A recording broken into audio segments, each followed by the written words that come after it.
بلا تاخیر اگلے ثنا خان کو میں نے دعوت سخن پیش کرنی ہے، کہہ دیجیے سبحان اللہ۔ نعت محبوب دعوت سند ہو گئی، فرد اسیاں میری مسترد ہو گئی، مجھ سا آسی بھی آغوش رحمت میں ہے، مجھ سا آسی بھی آغوش رحمت میں ہے، یہ تو بندہ نوازی کی حد ہو گئی، مجھ سا آسی بھی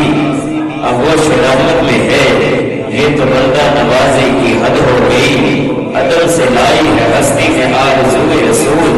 کہاں کہاں لیے پھرتی ہے جستجوئے رسول، اور عجب تماشا ہو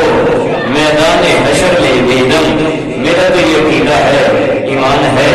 جس کا ہو وہ ہاتھوں کو بلند کر کے کہتے سبحان اللہ، کہ عجب تماشا ہو میدان حشر میں بیدم، سب ہوں پیش خدا اور میں روبروئے رسول، سب ہوں پیش خدا اور میں روبروئے رسول۔ آپ کی سماعتوں پہ نظر کرتا ہوں بلبل باب مدینہ مداح حبیب الحبیب عزت مآب جناب قاری علی حمزہ جماعتی صاحب، آپ تشریف لاتے ہیں اور آپ کی گنج میں استقبال کے لیے نعرہ تکبیر، نعرہ رسالت، نعرہ رسالت، نعرہ تحقیق، نعرہ حیدری، حیدری۔ مبارکباد کی مستحق ہیں محفل کی انتظامیہ نے، جنہوں نے بہت ہی خوبصورت روحانی و جدانی محفل پاک کا انعقاد کیا۔ میں اللہ تعالیٰ سے دعا کروں کہ اللہ تعالیٰ اس پاک محفل کو اپنی پاک بارگاہ میں شرف قبولیت عطا فرمائے، اور اسی طرح ہم سب کو بھی سرکار کی محفل سجانے کی کروانے کی توفیق عطا فرمائے۔ آئیے اس یقین کے ساتھ، اس محبت کے ساتھ درود شریف کا نذرانہ پیش کرنا کہ ہم پڑھتے ہیں سرکار مدینے سنتے ہیں، آپ سب کوئی زبان خاموش رہے۔ صلی اللہ علیہ یا رسول اللہ وسلم علیہ یا حبیب اللہ، مل کر مدینے صلی اللہ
مل کے درود رب کا ذکر کرنا ہے، دو زبان سنا سنا رہے